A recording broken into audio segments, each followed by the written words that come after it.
Selamat siang pemirsa, apa kabar Anda? Senang sekali hari ini saya Ziva Zahdenis kembali hadir untuk menyapa Anda dalam program Sumatera Utara hari ini siang edisi 12 Desember 2023. Sejumlah informasi terkini seputar Sumatera Utara telah dirangkum tim redaksi kami untuk Anda dan berikut kita awali informasi selengkapnya.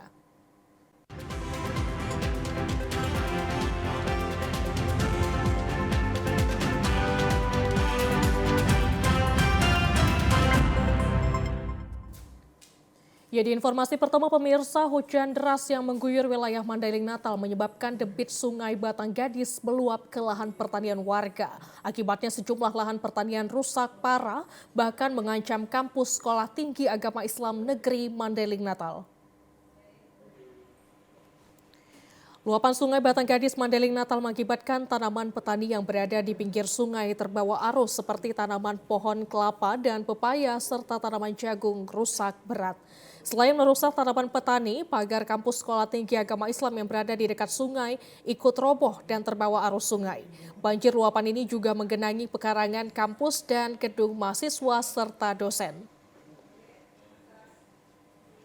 Pagar di sekolah tinggi karena akibat daripada volume air semakin meningkat, maka pinggiran sungai itu semakin terkikis, dia amblas, sehingga karena beberapa hari hujan sangat deras, kemudian sungai semakin besar, akibatnya tepi sungai itu semakin amblas dia sehingga mengenai daripada pagar kita. Luapan sungai Batanggadis ini juga menyebabkan terjadinya erosi di bibir sungai yang mengecam puluhan meter lahan pertanian warga amblas ke dasar sungai. Warga mengatakan selama puluhan tahun kondisi tersebut terkesan dibiarkan begitu saja dan belum mendapatkan perhatian dari pemerintah setempat.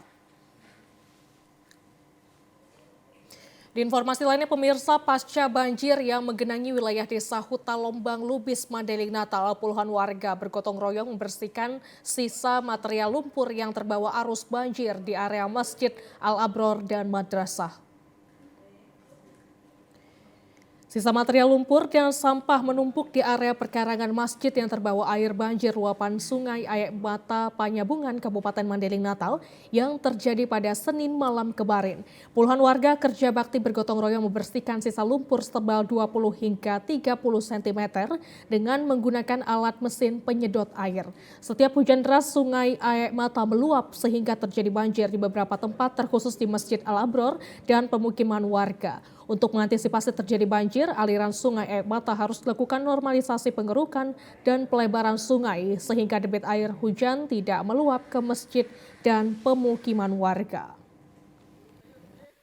Kenapa bersihkan lokasi masjid? Itu penyebabnya kenapa dibersihkan, Bang? Banjir. Banjir. Hampir tiap hari banjir. Itu banjirnya dari mana datangnya ini, Bang? Dari kali. Sungai Mata ini? Iya, enggak sesuai. Jadi tadi malam banjirnya setinggi apa rupanya, Bang? Ya, hampir masuk masjid lah. Masuk masjid, ada 1 Iya. meter? Kurang lebih. Kurang lebih 1 meter, Bang? Iya. Pemirsa, untuk melibatkan pencarian secara langsung, tim Basarnas melibatkan keluarga korban untuk ikut serta menyusuri perairan Danau Toba. 5 keluarga korban bencana banjir bandang dan longsor bersama tim Basarnas menaiki perahu karet jenis RIP yang dilengkapi alat GPS, radar, HD sender untuk mendekat ke kedalaman danau. Dalam pencarian ini, tim Basarnas mempersilahkan keluarga korban untuk menunjukkan lokasi kemungkinan dugaan hilangnya keluarga mereka. Titik-titik yang ditunjuk keluarga kemudian dilakukan penyisiran dan pendeteksian dengan menggunakan alat Aqua Eye. Salah seorang keluarga korban, Gom-Gom Manulang, yang turut serta dalam pencarian ini berharap agar suaminya dapat segera ditemukan. Pencarian pada sektor 1 ini masih mengalami kendala jarak pandang penyelam yang hanya 1 meter karena air danau keruh akibat hujan turun kemarin malam.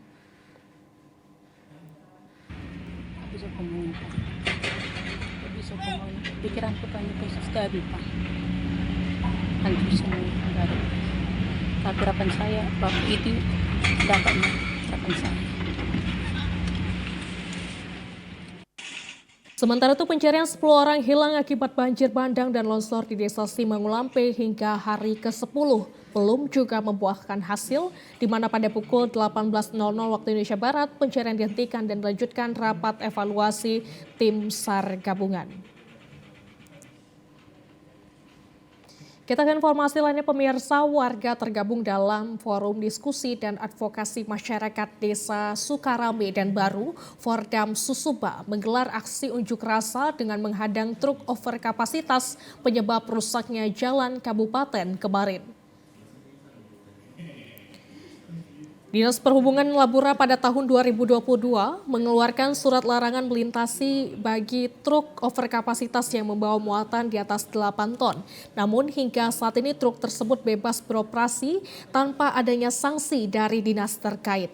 PLT Kadis Perhubungan Labura Adi Darsing mengatakan pihaknya sudah melakukan pengawasan dan pelarangan truk overkapasitas melintasi jalan kabupaten. Namun karena keterbatasan personil pada malam hari tidak dilakukan pelarangan. Mungkin beberapa waktu yang lalu kita sudah melaksanakan penindakan di Jalan Sukarame ini. Pernah kita sampai seminggu di sini melaksanakan ini. Cuman kan karena keterbatasan kita, nggak mungkin kita siang malam melaksanakan kegiatan aksi di sini.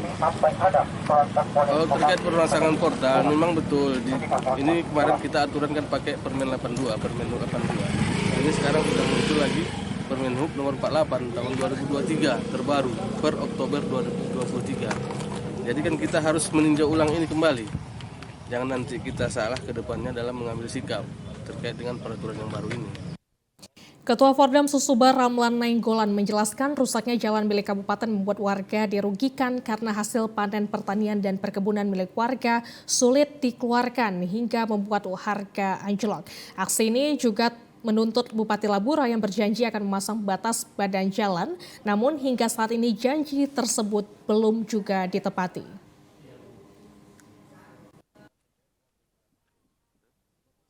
Kami menduga ada apa dengan ini yang dikeluarkan surat tanggal 28 Oktober 2022. Sampai saat ini, Desember 2023, tidak terlakukan portalnya. Ada apa? Pak Bupati dengan perusahaan.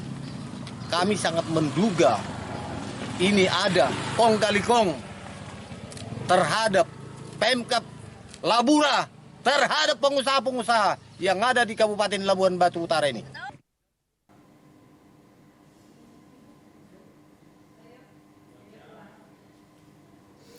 Ya, kita ke informasi lainnya, pemirsa. Di Belawan, kondisi pasar Kapuas yang berada di Jalan Jawa, Kelurahan Belawan 2, Kecamatan Medan Belawan sangat memprihatinkan.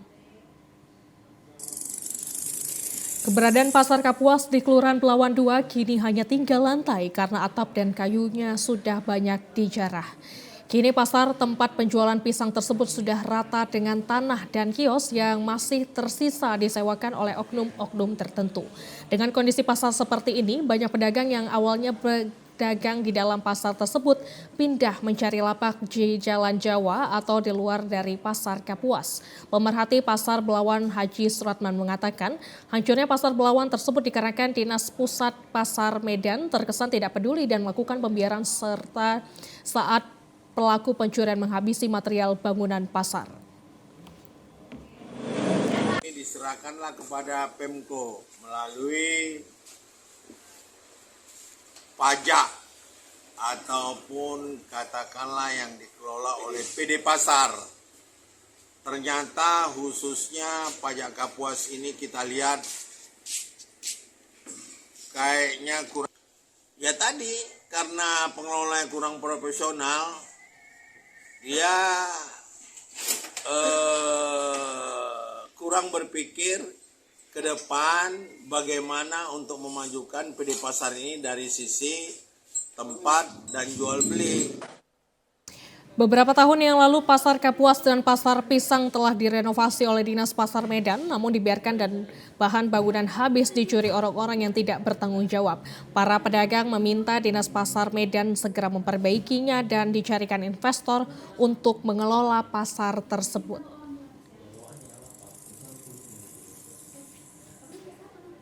Sejumlah informasi menarik lainnya masih akan hadir usai jeda pariwara berikut ini. Tetaplah bersama kami.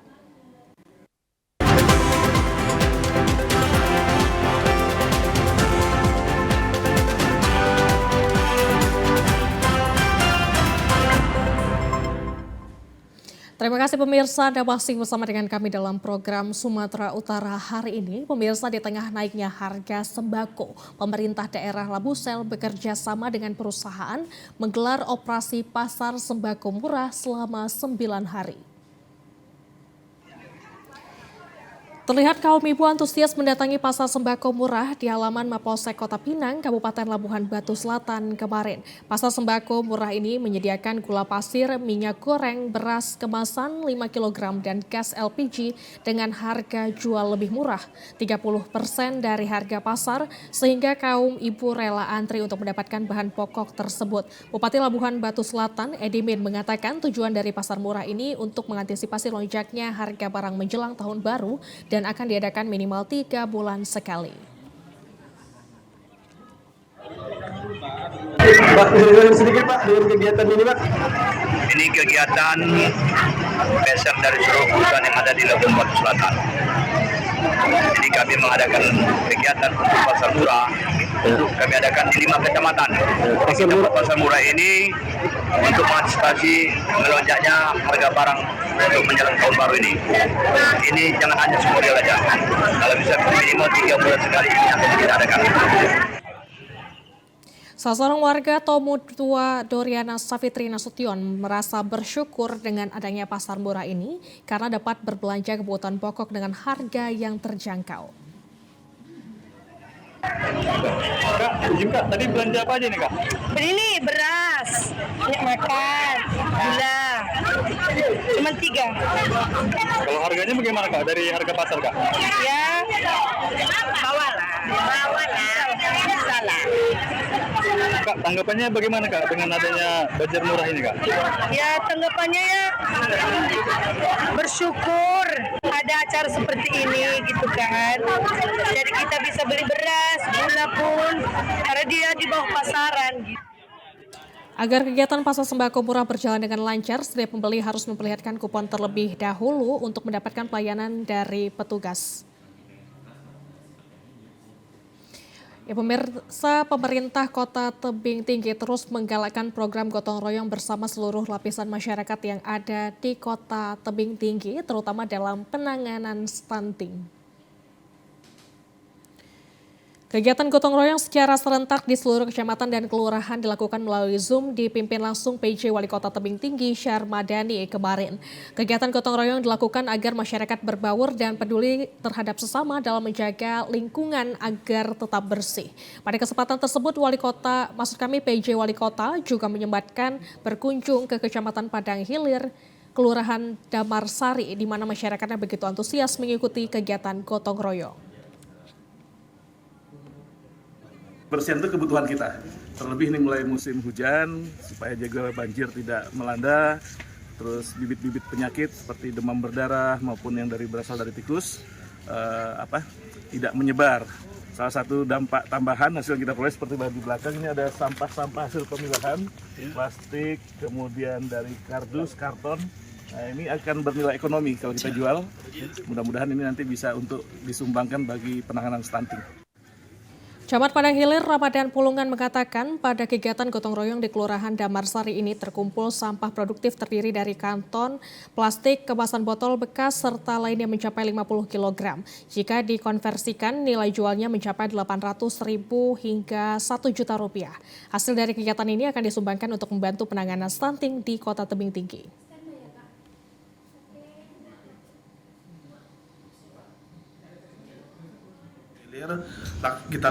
Kita ke informasi lainnya, pemirsa. Kebebasan memeluk agama dan kepercayaan menjadi satu hal mutlak dan harus dilindungi oleh pemerintah. Di Kabupaten Serdang Bedagai, toleransi antar umat beragama terus dijaga hampir 20 tahun sejak pemekaran dari Kabupaten Induk Deli Serdang.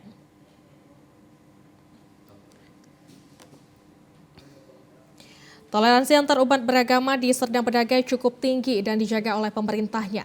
Hal tersebut disampaikan Bupati Dharma Wijaya pada perayaan Natal bersama masyarakat se-Kabupaten Sergai di Dusun 5 Desa Seblutu, Kecamatan Sebamban kemarin. Perayaan Natal diikuti lebih dari 3.000 jemaat dari denominasi gereja yang ada di 17 kabupaten, maksud kami kecamatan, yang dimulai dari prosesi liturgi, vokal grup, serta vokal solo.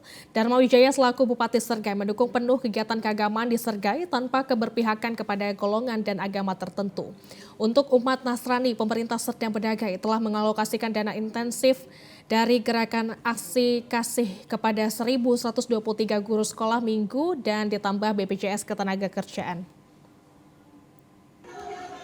Ini sudah hampir 20 tahun pemekaran. Artinya toleransi beragama di sini selama perayaan Natal maupun perayaan apapun hari besar, umat beragama tidak pernah ada masalah. Semuanya baik semuanya. Menyatukan semua kita, jangan menjadi penghalang, tetapi bagaimana menyatukan kita bersama-sama untuk membangun. Perbedaan biasa, siapapun pemimpin kita itu yang terbaik, itu dari kuasa Tuhan yang pastinya. Terima kasih.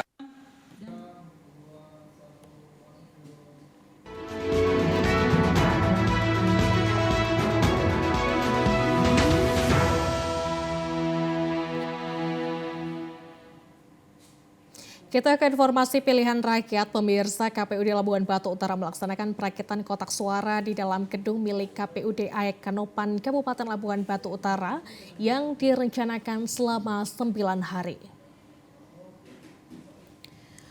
Perakitan sebanyak 6.546 kotak suara ini untuk memenuhi kebutuhan sebanyak 1.306 TPS dari 90 kelurahan se-Labura.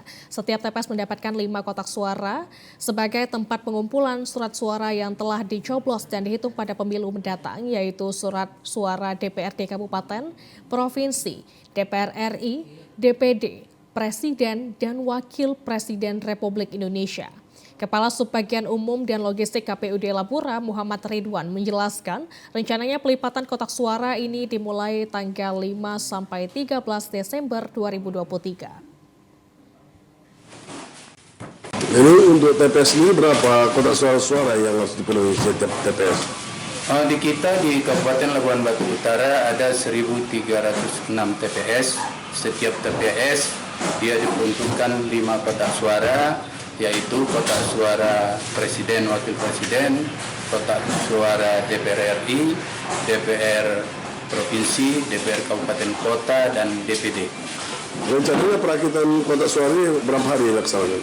Menurut estimasi perhitungan kami melaksanakan perakitan kotak suara ini pada hari Selasa tanggal 5 Desember 2023 dan diperkirakan akan selesai di tanggal 13 Desember tahun 2023. Pemirsa, untuk memprioritaskan kesehatan jelang pemilu 2024, KPU Sumatera Utara menggelar senam sehat dan jalan santai bersama masyarakat Kota Medan. Selain senam dan jalan santai, KPU juga menggelar door prize untuk masyarakat Kota Medan. Bertepat di halaman TVRI Sumatera Utara, KPU Sumut menggelar senam dan jalan sehat bersama ratusan masyarakat Kota Medan dan pemerintah Provinsi Sumatera Utara pada Minggu kemarin. Kegiatan ini juga dihadiri PJ Gubernur Sumatera Utara Hasanuddin. Pada kegiatan ini juga KPU Sumut menggelar door prize berhadiah menarik untuk masyarakat yang ikut senam sehat dan dana jalan santai tersebut. Ketua KPU Provinsi Sumatera Utara Agus Arifin menyebutkan kegiatan ini dilaksanakan agar para pihak penyelenggara pemilu dalam keadaan sehat. Arifin juga berharap pemilu tahun 2024 dapat berjalan dengan lancar dan aman. Dan hari ini adalah hari terakhir kita adakan kegiatan senam sehat karena penyelenggara akan memasuki tahapan-tahapan yang sangat penting terkait dengan pemilu tahun 2024. Maka kita berupaya menjaga kondisi kesehatan penyelenggara secara fisik. Kita pastikan bahwa penyelenggara ini sampai hari H tidak ada kendala terkait dengan kesehatan dan kondisinya kita harapkan prima. Kita ke informasi lainnya, pemirsa. Pengurus Besar Wushu Indonesia mengapresiasi Provinsi Sumatera Utara yang menjadi tempat penyelenggaraan kejuaraan nasional Wushu bertajuk Indonesia Wushu All Games 2023. Ketua PB Wushu Indonesia Erlangga Hartarto juga berharap ajang ini sebagai pembentuk karakter atlet junior Wushu. Kejuaraan nasional Wushu bertajuk Indonesia Wushu All Games 2023 yang digelar di Gedung Serbaguna Pemprov Su Kabupaten Deli Serdang menuai pujian. Arena yang luas serta komitmen Pemprov Sumut Wushu dalam pembinaan atlet yang menjadi salah satu penilaian oleh pengurus besar Wushu Indonesia. Meskipun pertandingan yang digelar hanya dalam skala atlet junior, namun di hari kedua penyelenggaraan Kejurnas Wushu ini dihadiri langsung oleh Ketua Pengurus Besar Wushu Indonesia yang juga Menteri Koordinator Perekonomian Erlangga Hartarto. Dirinya menyebut gelaran Indonesia Wushu All Games 2023 tingkat junior ini menjadi tonggak para atlet menuju tingkat senior dan wujud keseriusan para pengurus Federasi Olahraga Wushu dalam melakukan pembinaan yang diharapkan bermuara pada lahirnya prestasi bagi Wushu dalam ajang seperti SEA Games, Asian Games, hingga Olimpiade. Meski olahraga Wushu kerap mengharumkan nama Indonesia di ajang internasional, Erlangga meminta para pengurus federasi tetap fokus melakukan program pembinaan dan para atlet agar dapat lebih giat berlatih fisik dan teknik agar nantinya dapat menorehkan prestasi. Sementara pemirsa, kejuaraan nasional olahraga Wushu bertajuk Indonesia Wushu All Games 2023 diharapkan mampu meningkatkan kualitas dan daya saing atlet Wushu se-Indonesia.